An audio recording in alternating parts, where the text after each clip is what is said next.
चौलिस्तान के तपते हुए सहरा में एक छोटा सा गांव था जहां जिंदगी की रफ्तार धीरे धीरे चलती थी।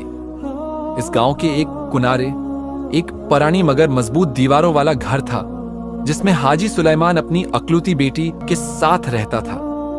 जरमीना की मां इसके बचपन में ही दुनिया से रुखसत हो चुकी थी और अब वही अपने बाप का सहारा थी। हाजी सुलेमान और जरमीना का जरिया माश खजूर के दरख्त थे। वो दिन भर खजूरों के बागात में काम करते, दरख्तों से रसीली खजूरें उतारते और फिर उन्हें शहर में बीच कर अपना गुजारा करते। जरमीना, जिसकी आंखों में सहरा की रातों की सी गहरी चमक थी, जब खजूरों से भरी टोकरी सर पर रखकर गांव की पतली गलियों से गुजरती तो हर नजर इस पर ठहर जाती। लेकिन एक ऐसी नजर भी थी जो आम नहीं थी। ये वो नजर थी जो इंसानों की नहीं, बल्कि एक ऐसी मखलूक की थी जो सदियों से इस सहरा में भटक रही थी। वो एक जिन था जो हुआ की तरह बेआवाज मगर शोले की तरह शदीद था। वो जरमीना को देखता, उसकी मुस्कुराहट को महसूस करता और आहिस्ता आहिस्ता उसके वजूद में गुम होता जा रहा था। पहले पहल जरमीना को महसूस हुआ कि जैसे कोई उसके पीछे चल रहा हो, मगर पलट कर देखती तो कुछ ना होता। रात को खजूरों के बाग में जब वो अपने बाप के साथ काम कर रही होती तो कभी कभार उसे सरगोशियां सुनाई देते। कभी किसी दरख्त का साया अपनी जगह से हिलता, कभी हुआ उसके नाम की सरगोशी करती। एक रात जब जरमीना खजूरें चनने के बाद गांव के कनवे पर पानी भरने गई तो अचानक पानी के अंदर कोई हरकत महसूस हुई। उसने झुककर देखा तो उसकी अपनी ही परछाई अजीब अंदाज में मुस्कुरा रही थी, जैसे कोई और भी उसके साथ खड़ा हो मगर नजर न आ रहा हो। जरमीना ने जल्दी से पानी की बाल्टी खींचने की कोशिश की, मगर उसका हाथ अचानक किसी बर्फ जैसे ठंडे लम्स से टकरा गया। वो पीछे हट गई, उसके दिल की धड़कन तेज हो गई। तभी एक सरगोशी गूंजी, जरमीना तुम सिर्फ मेरी हो, जरमीना तुम सिर्फ मेरी हो। उसने जल्दी से पानी की बाल्टी उठाई और तेज कदमों से अपने घर की तरफ भाग निकली। रास्ते में उसे लगा जैसे कोई साया साथ साथ चल रहा हो, मगर जब वो पलटी तो वहां कुछ भी न था, बस सहरा की रेत थी जो हवा के साथ इधर उधर बिखर रही थी। घर पहुंचकर उसने दरवाजा जोर से बंद कर दिया और दीवार से टेक लगाकर लंबी लंबी सांसें लेने लगी। हाजी सुलेमान सहन में चारपाई पर बैठे हक्का पी रहे थे। वो जरमीना की घबराहट भानप गए। क्या हुआ बेटी, यूं सांस क्यों फूली हुई है? हाजी सुलेमान ने फिक्रमंदी से पूछा। ने हचकचाते हुए कहा, बाबा मुझे ऐसा लगा जैसे कुएं पर कोई था, किसी ने सरगोशी की। हाजी सुलेमान ने मुस्कुराकर उसके सर पर हाथ रखा। बेटी, ये तुम्हारा वहम होगा। रात का वक्त है, थकावट के बाद ऐसे ख्यालात आ जाते हैं। अल्लाह का जिक्र करो और सो जाओ। जरमीना ने इस बात में सर हिलाया, मगर दिल के किसी कोने में एक खौफ चिपक गया था। वो अपने बस्तर पर है, लेट तो गई मगर नींद आंखों से कोसों दूर थी। कमरे के अंधेरे में उसे ऐसा महसूस हुआ जैसे कोई उसे देख रहा हो, जैसे किसी की नजरें इस पर जमी हो। चढ़ चढ़ चढ़ खिड़की की लकड़ियां अजीब अंदाज में चरचरा रही थीं, हालांकि हवा बिल्कुल बंद थी। अचानक जरमीना ने देखा कि कमरे की एक दीवार पर धंधली सी परछाई लर्ज रही थी, एक लंबा साया जो आहिस्ता आहिस्ता करीब आ रहा था। जरमीना की सांस रखने लगी। वो चीखने ही वाली थी कि साया अचानक बादल की तरह बाहर गया और कमरे में मुकम्मल खामोशी छा गई। जरमीना की आंखें खौफ से फैली हुई थीं। दिल की धड़कन इतनी तेज थी कि यूं लगता जैसे सीने से बाहर आ जाएगी। कमरे में एक लम्हे के लिए सुकून छा गया, मगर वो जानती थी कि कुछ तो था, कुछ ऐसा जो नजर नहीं आ रहा था मगर उसके आसपास मौजूद था। अचानक सहन में रखी पानी की बाल्टी खुद लिट गई और पानी फर्श पर बहने लगा। जरमीना के बदन में झरझरी दौड़ गई। वो चारपाई से उतरकर दरवाजे तक गई, मगर बाहर झांकने की हिम्मत न हुई। उसका हाथ कांपते हुए दरवाजे के कंडे तक पहुंचा और जैसे ही उसने हल्की सी जंबश दी, एक मध्यम सरगोशी हुआ में गूंजी, मत डरो, मैं तुम्हें कोई नुकसान नहीं पहुंचाऊंगा। जरमीना ने फौरन दरवाजा बंद कर लिया और पीछे हट गई। उसकी टांगें कपकपा रही थीं। कौन हो तुम? वो हिम्मत करके बोली, मगर कोई जवाब न आया। रात किसी भयानक ख्वाब की तरह गुजरी। अगली सुबह जब वो जागी तो सूरज की किरणें सहन में बिखर चुकी थीं, मगर उसके दिल में रात का खौफ अब भी ताजा था। हाजी सुलेमान हसब मामूल खजूरों की छांटी कर रहे थे। जरमीना ने खुद को नॉर्मल जाहिर करने की कोशिश की और अपने काम में मसरूफ हो गई, मगर उसका जहन बार बार रात के इन लम्हों को दोहरा रहा था। बेटी, आज बाजार जाना है खजूरें बेचने, वक्त पर निकलो वरना देर हो जाएगी, हाजी सुलेमान ने कहा। जरमीना ने इस बात में सिर हिलाया और खजूरों से भरी टोकरी उठा ली। जैसे ही वो गांव के रास्ते पर चली, उसे महसूस हुआ कि कोई उसके साथ साथ चल रहा है, मगर जब वो मुड़कर देखती तो सहरा की सुनहरी रीत के सिवा कुछ ना होता। रास्ते में एक दरख्त के नीचे उसे साया सा महसूस हुआ।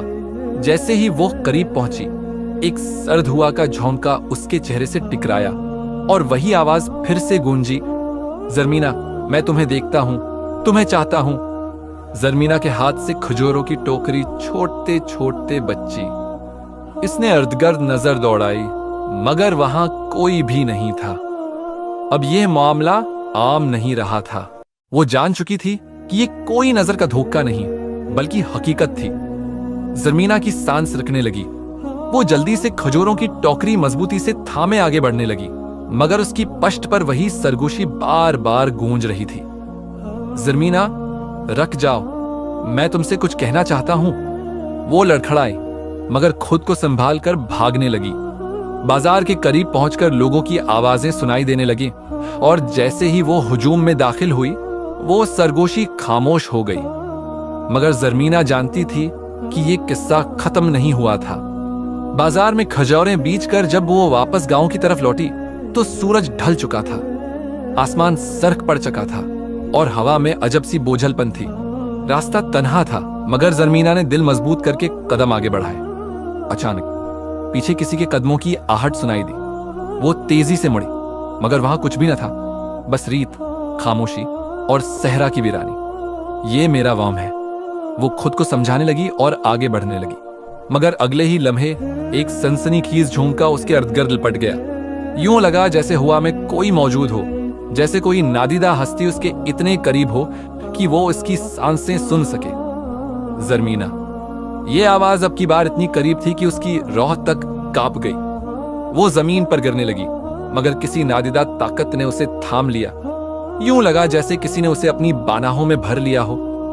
मैं तुम्हें कुछ नहीं कहूंगा, मगर तुम्हें मेरी बात सुनना होगी। जरमीना ने आंखें जोर से बंद कर ली। उसका बदन पत्थर की मानंद सख्त हो चुका था। कौन हो तुम? क्या चाहते हो? उसने बमुश्किल अल्फाज अदा किए। हवा में गूंजती हंसी। मैं वो हूं जो तुम्हें सदियों से देख रहा है। मैं वो हूं जो तुमसे मोहब्बत करता है। जरमीना ने फौरन अपना दुपट्टा मजबूती से पकड़ा और कुरान की आयतें पढ़ने लगी। जो ही उसने सूरह अल फलक पढ़ी, अचानक एक जोरदार झटका लगा, जैसे कोई नादीदा ताकत पीछे हटने पर मजबूर हो गई हो। ये तुमने अच्छा नहीं किया जरमीना, मगर मैं हार मानने वालों में से नहीं हूं। और फिर खामोशी छा गई, जैसे कुछ हुआ ही ना हो। जरमीना कांपते कदमों से गांव की तरफ भाग गई। जरमीना का दिल बुरी तरह धड़क रहा था। वो गांव के दरवाजे तक पहुंची तो उसके पैरों में जैसे जान न रही। वो सीधा घर के अंदर दाखिल हुई और दरवाजा अंदर से बंद कर दिया। हाजी सुलेमान चारपाई पर बैठे खजूरों की रस्सी बुन रहे थे। जरमीना को यूं हानिपते देखकर वो परेशान हो गए। बेटी, खैर तो है? तू इतनी घबराई हुई क्यों लग रही है? जरमीना ने बमुश्किल खुद को संभाला और बोली, बाबा, मुझे रास्ते में अजीब और गरीब चीजें हैं महसूस हुई, जैसे कोई मेरे पीछे हो, जैसे कोई मेरे करीब सांस ले रहा हो। हाजी सुलेमान ने गहरी सांस ली और माथे पर बल डालकर बोले, बेटी, ये सहरा है। यहां जन्नत और आसीब की कहानियां आम हैं, मगर हमें अल्लाह पर भरोसा रखना चाहिए। ये कहकर उन्होंने अंदर जाकर कुरान निकाला और जरमीना के हाथ में दिया। ये अपने साथ रखा कर, अल्लाह तुझे हर बला से महफूज रखेगा। जरमीना ने कुरान को चूम कर सीने से लगा लिया, मगर वो जानती थी कि ये मामला इतना आसान नहीं। वो जो भी था बहुत ताकतूर था और आसानी से हार मानने वाला नहीं था। रात गहरी हो चुकी थी। आसमान पर चमकते हुए सितारे भी जैसे खामोश तमाशाई बने हुए थे। जरमीना बस्तर पर लेटी, मगर नींद उसकी आंखों से कोसों दूर थी। तभी अचानक कमरे में रखी चिराग की लौ हिलने लगी। हालांकि कोई हुआ नहीं थी। दरवाजा खुद धीरे से चरचराने लगा। जरमीना के जिस्म में सनसनी दौड़ गई। टक टक टक। जमीन पर किसी के कदमों की आहट गूंजी। वो आवाज आहिस्ता आहिस्ता करीब आ रही थी। जरमीना का दिल जोर से धड़कने लगा। अचानक खिड़की के बाहर एक साया अभरा, एक लंबा हैबतनाक साया जिसकी सर्ख आंखें अंधेरे में चमक रही थी। जरमीना, आवाज मध्यम मगर असर अंगीज थी, जैसे किसी ने बहुत करीब से सरगोशी की हो। जरमीना ने कांपते हुए कुरान अपने सीने से लगाया और फौरन सूरुल फलक पढ़ने लगी। मगर जैसे ही वो बोली, खिड़की के बाहर मौजूद साया एक भयानक अंदाज में हंसा। जरमीना, तुम जितनी दुआएं पढ़ लो, मैं तुम्हारा पीछा नहीं छोड़ूंगा। ये सुनकर जरमीना की आंखों में आंसू आ गए। उसने पूरी कुव्वत से कहा, मेरा मुहाफिज मेरा रब है, मैं उसके सिवा किसी से नहीं डरती। अचानक जैसे ही उसने यह कहा, कमरे में एक जोरदार झटका लगा और वो साया एक भयानक चीख के साथ गायब हो गया। कमरे में मकमल खामोशी छा गई, मगर जरमीना जानती थी कि यह उख्तिताम नहीं था, बल्कि एक और भयानक आगाज था। सुबह की पहली किरणों ने जब सहरा को रोशन किया तो जरमीना की आंखों के गर्द नींद की कमी के स्याह हल्के नुमायां थे। रात की दहशत अब भी उसके जहन पर छाई हुई थी। वो जानती थी कि ये सब बस यूं ही खत्म नहीं होने वाला। वो जिन जो उसे चाहता था किसी भी सूरत पीछे हटने वाला नहीं था। मगर वो ये नहीं जानती थी कि आज की रात और भी खौफनाक होने वाली है। शाम को गांव में हलचल मच गई। कुछ मुसाफिर ऊंटों पर सवार गांव में दाखिल हो रहे थे। उनके लिबास और अंदाज से लगता था कि वो किसी दौर दराज इलाके के बाशिंदे हैं। उनमें एक शख्स जो सबसे आगे था, खास तौर पर अजीब लग रहा था। लंबा कद, गहरी काली आंखें और चेहरे पर एक ऐसी कशिश जो किसी को भी मबहूत कर सकती थी। उसके कदम जमीन पर बहुत हल्के थे, जैसे वो रीत पर चल ही न रहा हो, बल्कि हवा में तैर रहा हो। गांव के बुजुर्गों ने उन मेहमानों को खुश आमदीद कहा और उन्हें रात गुजारने के लिए जगह दी। जरमीना ने दौर से इस अजनबी को देखा और न जाने क्यों उसकी रीढ़ की हड्डी में सर्द लहर दौड़ गई। रात होते ही हाजी सुलेमान ने मेहमानों को खाने पर बुलाया। वही परासरार शख्स भी खामोशी से बैठा था। उसकी नजरें कभी कभार जरमीना की तरफ उठती और हर बार जरमीना को ऐसा महसूस होता जैसे वो उसे बहुत पहले से जानता हो।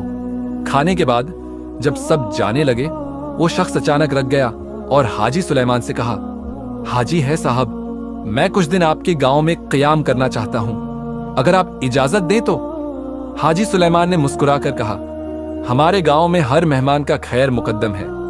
आप जब तक हमारे गांव में रहें, हम आपके लिए हर मुमकिन कोशिश करेंगे, चाहे यहां रह सकते हैं। जरमीना के दिल में बेचैनी बढ़ने लगी। उसे यूं महसूस हुआ जैसे ये शख्स कोई आम इंसान नहीं, बल्कि वही है जिसकी सरगोशियां वो रातों को सुनती थी। सच्चाई बेनकाब हो गई। आधी रात को जरमीना को एक अजीब सी आवाज ने जगा दिया। वो हल्की हल्की सरगोशियां थी, बिल्कुल वैसी ही जैसी वो कई दिनों से सुनती आ रही थी। जरमीना, मैं आ गया हूं, अब तुम मुझसे दौड़ नहीं जा सकती। वो तेजी से उठी और खिड़की से झांका। वही परासरार शख्स जो आज मेहमान बनकर आया था, अब खुले आसमान के नीचे खड़ा था, मगर उसके पैर जमीन पर नहीं थे, बल्कि वो हवा में मौलिक था। जरमीना की सांस रक गई। ये वही जिन था। अब वो इंसान का रूप धार कर आया था ताकि अपनी मोहब्बत को हासिल कर सके। जरमीना के जिस्म से जैसे जान निकलने लगी। वो बेअख्तियार पीछे हट गई, मगर नजरें उस खिड़की पर जमी रहीं जहां से वो खौफनाक मंजर देख चुकी थी। वो अजनबी जो दिन में आम इंसानों की तरह गांव में घूम रहा था, अब रात की तारीकी में अपनी असल शक्ल में नमूदार हो चुका था। हुआ में मौलिक, उसकी आंखें दहकते अंगारों की मानंद चमक रही थीं और चेहरे पर एक परासरार मुस्कुराहट थी। ऐसी मुस्कुराहट जो किसी मासूम लड़की को अपनी गिरफ्त में लेने वाले शिकारी की होती है। जरमीना ने कांपते हाथों से अपने सीने पर कुरान को मजबूती से थाम लिया और सूरह फलक और सूरह नास पढ़ने लगी। जो जो उसके लबों से आयात निकले, उस जिन का चेहरा बिगड़ने लगा, जैसे उसे शदीद तकलीफ हो रही हो, मगर वो फिर भी अपनी जगह खड़ा मुस्कुरा रहा था। ज़रमीना, तुम जितनी भी दुआएं पढ़ लो, मैं तुम्हारा मुकद्दर बन चुका हूं, तुम्हें मेरा होना ही होगा। उसकी आवाज गहरी और सरसराहट भरी थी, जिसमें एक नाकाबिले इनकार जादुई असर था। ज़रमीना का पूरा बदन सुन्न होने लगा। ऐसा लगने लगा जैसे कोई नादीदा कुव्वत इसे अपनी तरफ खींच रही हो। अचानक उसने एक झटके से खिड़की बंद कर दी और दरवाजे की तरफ भागी, मगर जैसे ही उसने दरवाजा खोलना चाहा, एक जोरदार झोंका आया और चिराग बुझ गया। कमरा अंधेरे में डूब गया। ज़रमीना का सांस रुकने लगा। दिल की धड़कन इतनी तेज थी कि उसके कानों में सुनाई दे रही थी। वो फौरन चारपाई पर बैठकर अपने रब को पुकारने लगी, आए अल्लाह, मुझे उस शैतान से बचा ले, मैं तेरे सिवा किसी से मदद नहीं मांगती। अचानक दरवाजे के पीछे से एक भयानक हंसी सुनाई दी और फिर खामोशी छा गई। ज़रमीना कांपती हुई खिड़की की तरफ बढ़ी और आहिस्ता से दर्ज में से झांका। वो जिन वहां नहीं था, लेकिन सहन के बीचों बीच रेत पर उसके कदमों के वाज़ेह निशान मौजूद थे, जो सीधे उसके कमरे की तरफ आ रहे थे और फिर अचानक खत्म हो गए थे, जैसे वो हवा में तहलील हो गया हो। ज़रमीना को समझ नहीं आ रहा था कि ये जंग वो कैसे जीतेगी, मगर एक बात तय थी, ये मामला अब सिर्फ एक जिन के इश्क का नहीं रहा था, बल्कि ये उसके ईमान और बका की आजमाइश बन चुका था। वो जिन उसे अपना बनाने के लिए किसी भी हद तक जा सकता था, और ज़रमीना के पास सिर्फ एक ही सहारा था, उसका रब। रात की तारीकी में ज़रमीना का दिल बेअख्तियार कांप रहा था, मगर उसके लब मुसलसल कुरान की आयात पढ़ रहे थे। वो जानती थी कि ये जंग अब सिर्फ उसकी नहीं, बल्कि इसके ईमान की थी। अगली सुबह जब सूरज की पहली किरणों ने सहरा को रोशन किया, तो ज़रमीना ने अपने बाबा से सब कुछ कह सुनाया। हाजी सुलेमान ने फौरन गांव के बुजुर्गों को इकट्ठा किया और उन्होंने करीबी इलाके के एक बुजुर्ग आलम दीन को मदद के लिए बुलाया। वो बुजुर्ग जैसे ही गांव पहुंचे, उनकी नजर सीधी इस मेहमान पर पड़ी, जो दिन में आम इंसान लगता था, मगर रात के अंधेरों में अपनी हकीकत दिखा चुका था। आलम दीन ने उस पर गहरी नजर डाली और आयात का वरद शुरू कर दिया। जैसे ही उन्होंने सूरह बकरा की आयात पढ़नी शुरू की, वो मेहमान तड़पने लगा। उसकी आंखों की सुर्खी मजीद गहरी होने लगी और उसके जिस्म से काला धवा निकलने लगा। पूरा गांव हैरत और खौफ से ये मंजर देख रहा था। जिन ने जोर से चीख मारी, ज़रमीना मेरी है, मैं उसे छोड़ नहीं सकता। मगर आलम दीन ने अपनी तिलावत जारी रखी और अचानक एक जोरदार आंधी उठी, जैसे पूरा सहरा कांप उठा हो। ज़रमीना ने अपने हाथ दुआ के लिए उठा दिए, आए मेरे अल्लाह, मुझे उसके शर से बचा ले। और फिर एक लम्हे बाद जिन एक दिल दहला देने वाली चीख के साथ जमीन में धंसने लगा, यहां तक कि वो धुएं की एक लकीर में तब्दील होकर हमेशा के लिए गायब हो गया। फजा में एक अजीब सा सुकून छा गया, जैसे किसी बहुत बड़े बोझ से जमीन आजाद हो गई हो। ज़रमीना की आंखों में आंसू थे, मगर वो शुक्र का सजदा करते हुए मुतमईन थी। वो जान चुकी थी कि सच्चा इश्क वही है जो अल्लाह से हो, और जो ईमान की ताकत पर यकीन रखे, वो किसी भी शैतानी ताकत के खिलाफ खड़ा हो सकता है। जिनका इश्क बालाखिर खत्म हो चुका था, मगर यह कहानी हमेशा याद दिलाएगी कि ईमान और दुआ की ताकत